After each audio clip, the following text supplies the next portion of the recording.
All right, your number one player. That leaves, obviously that leaves Chet Holmgren number one. Again, another player that I've heard his name a ton. I had no idea what I was getting myself into when I watched him. Tall, white guys. I didn't go into it expecting to like Chet Holmgren. But after I watched the videos, wow, he's so athletic. For what he can do at his size, it's very Kevin Durant type athleticism. No, I don't think he's as good as Kevin Durant. But I'm talking about just the athleticism of what he can do at his size.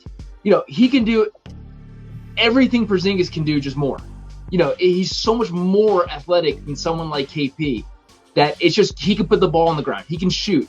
He can, he spreads the what he can offer, just spreading the floor in general. He can help defense. He can do really kind of everything that you need.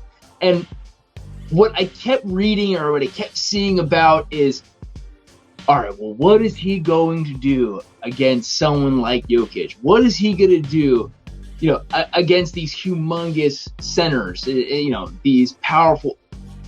What is he going to do against Embiid? What is he going to do against? What the hell are they going to do against him? That's my take back. If your plan is to go into this with Chet shutting down Embiid, that's probably not a good game plan. But I want to see Embiid chase Chet around. I want to see Jokic chase Chet around. His size and his athleticism and how fast he can do it is crazy. And I understand he's skinny. I get it. But that being said, who's also skinny and a great defender? Still Kevin Durant. Kevin Durant, no one criticizes how, him on defense. Everyone praises his defense. It's the same attributes. It's very similar. Kevin Durant also is not going in there and guarding Joel Embiid. That's not what his role is. The plan would be to have, your Jalen Duren type players to go in there and guard these type of guys. You're going to have your specific lineups, your specific extra centers to guard these guys, and that's okay. Chet can still play. He can play power forward. He doesn't need to play center 24/7. He doesn't need to be, a spread five option. He can do anything. He in regards to what he can offer at his size, in regards to putting the ball on the ground and dribbling and driving, there's no one else in the draft at his size that can do what he can do from the guys who, that are 6'10" and up. He's the best all-around player that I saw from what they can offer. It's just, I don't see how this guy's a miss. I see his shooting percentages are good. Everything there's a million block videos, and I'm not even factoring that in. But granted, he'll get his help defense straight up blocks and everything of that sort. I don't plan to see him just swatting the ball out of bounds every game. But again, remember, Porzingis did a lot of that too when he was, when he first came into the league. But Porzingis, the athleticism that Porzingis lacked, Chet has all of it. Yeah, he's my number one guy too, by a big margin too. I love your counter to how is he going to guard Jokic and Embiid to how are they going to guard him? Because obviously that's the big narrative. How is Chet going to manage, be a center in the NBA and deal with the physicality? He's too frail. He's too skinny. He's too everything. It's not like he has an injury history coming with him right now. So it's hard to project somebody that and I get it. He's skinny, and the NBA, it's a long season, whatever. But the NBA also has shifted away from guys like Embiid and Jokic to where it's about skill and versatility and length and IQ now. And those are all things that he excels at. How many centers are there that you're absolutely terrified of? I would be fine with Chet on DeAndre Ayton because I'm not worried about DeAndre Ayton just, dribbling on him, backing him down and dunking. How many post-playing centers are there in the NBA? Right. Under 4? I'm sure Suns fans would be surprised if DeAndre Ayton did that as well. Right. To anybody. So, besides Embiid and, Jokic, you can put him on Gobert because it's not like Gobert's offense is all of a sudden going to start dominating Chet. I wouldn't be concerned.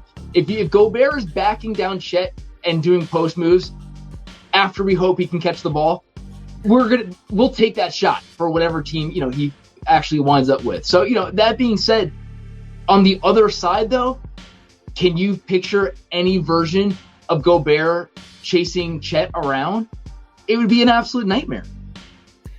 Yeah, it's a hard thing to counter because he's, like going back to Boncaro, we were like, he's too big for smaller guys and too fast for bigger guys. Like Chet's like that too. It kind of in the opposite ways, and he shoots at his high point. That's what I really enjoy. Like he already knows how to shoot at his high point. You can see a lot of these Dirk mid-range shots that he's taking as well. He's going to be able to get his shot whenever. Again, Kevin Durant's one of the best players of all time. I hate using that comp and people comparing it to that. But Kevin Durant shoots at his high point. No one blocks Kevin Durant. And Chet can do a lot of the same stuff. So, again, Chet's not Kevin Durant. It's very different. But in regards to size and the way he can shoot based off of the high point, I think it's a huge comp in that regard.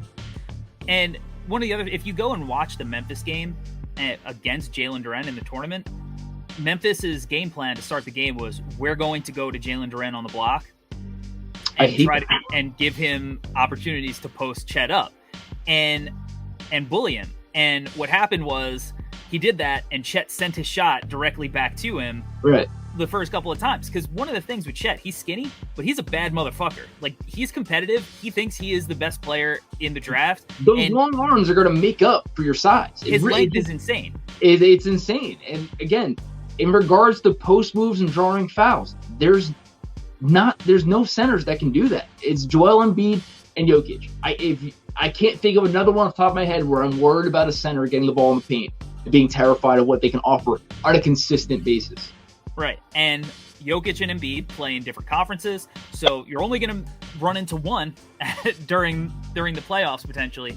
And again, like you said, like Chet's probably going to be a power forward more than a center. He's obviously going to play center at some points, but that's a credit to his versatility that he can actually play with another center that is manning the paint, because he can go out and stretch the floor. He could handle the ball. He can create his own shot. And he didn't get to show off a lot of his offense at Gonzaga because they ran their offense through a post player in Drew Timme, who was an older player, and he was one of the best players in college basketball. So it's not like it's a terrible strategy. But I had an executive text me who was like, I just spent 3 days with Chet. Keep all of the stock that you have in him.